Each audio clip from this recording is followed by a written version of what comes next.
Ang mabuting balita ng Panginoon ayon kay San Juan, chapter 12, verse 1 to 11. 6 na araw bago magpaskwa, si Jesus ay dumating sa Betania, sa bayan ni Lazaro na kanyang muling binuhay. Ipinaghanda siya roon ng hapunan, naglingkod si Marta at si Lazaro'y isa sa mga kasalo ni Jesus. Kumuha si Maria ng mamahaling pabango, 1 libra ng dalisay na nardo at ibinuhos sa mga paa ni Jesus.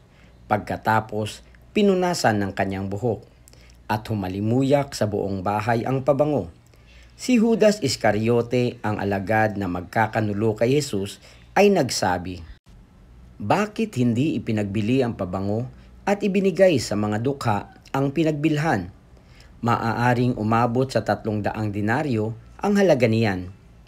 Hindi dahil sa siya'y may malasakit sa mga dukha, kaya niya sinabi iyon, kundi dahil sa siya'y magnanakaw. Siya ang nag-iingat ng kanilang salapi at kinukupit niya ito. Sumagot si Jesus, "Ano't siya'y ginugulo ninyo? Pabayaan ninyong ilaan niya ito para sa paglilibing sa akin.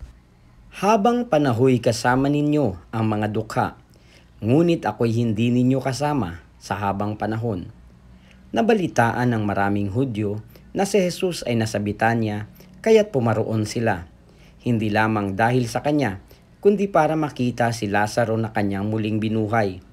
Kaya't binalak ng mga punong saserdote na ipapatay rin si Lazaro, sapagkat dahil sa kanya'y maraming Hudyo ang humihiwalay na sa kanila at nananalig kay Jesus.